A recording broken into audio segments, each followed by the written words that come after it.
Hello everyone, welcome to my final part of my Let's Play of Oblivion.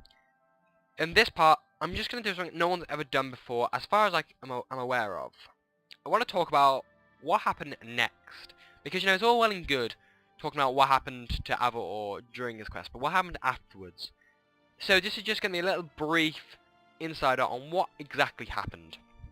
Okay, so, not long after the events of our LP, Avaor decided that he would try and spread his word of the Nine Divines over to his homeland of Morrowind.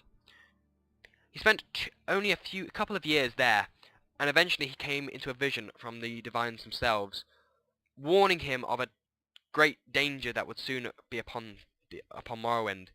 That, of course, was the eruption of the Red Mountain. Now, Avaor tried his very best to get as many people out as possible. Not many of them listened to him. They didn't believe in his words of the Nine Divines, trying to alert people of the dangers that posed them. However, there are very few who did. One family went with him back to Cyrodiil. The family consisted of one father, who was very sick. He was very sick. He didn't really have much longer left to live, and Avaor tried to do all he could whilst he was there to comfort him. A mother and a daughter of around the same age of Avaor, about 2 years younger, in fact.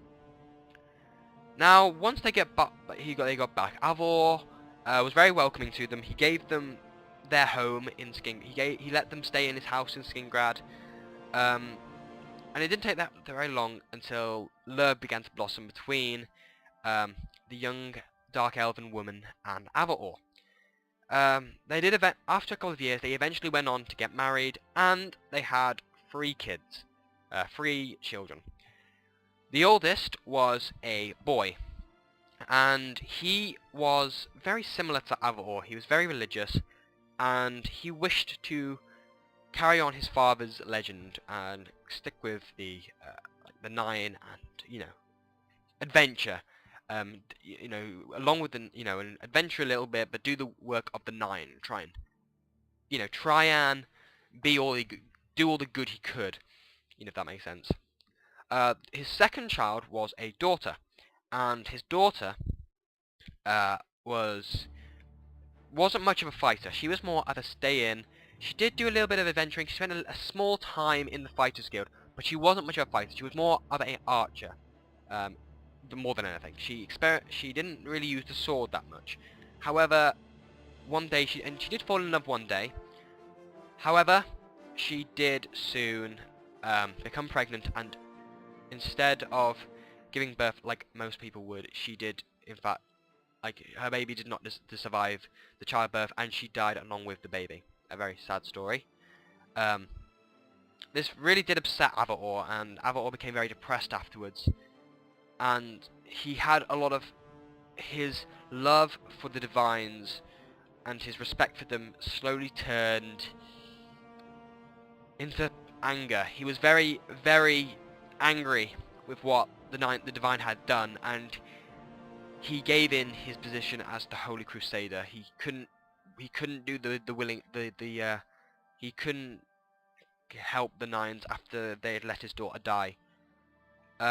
His third son wanted to be an adventurer, and his son did go on to adventure. Not much is known about him, not much at all is known about him at all. All that's known is he did not get along with his father, and that is why he left, and Avaor never heard of that son again. The only son he ever got in contact with was the eldest. Sadly, Avaor died in the 4th era, 105, at the age of 127. He died of a disease. He died of rock joint, and he died in his home along with his wife.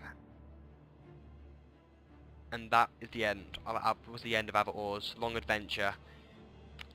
Through Cyrodiil, he went to Morrowind, and he saw amazing things, but in the end, his he couldn't keep up with himself, and he did die of rock joint. So anyway, that was what happened afterwards. Now that was just a little idea that I had to do. I don't know if people like the idea, but I went ahead with it.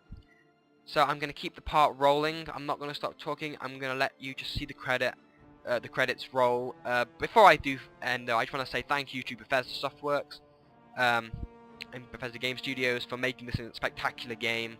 I know none of them are ever watching this, but I'll just say that they're possibly the greatest developers, in my opinion, of all time. Really looking forward to seeing more games from the future, and I hope you all, you're all going to look forward to seeing Skyrim. So I'll let these credits carry on, and I will see you all in my Let's Play of The Elder Scrolls V: Skyrim.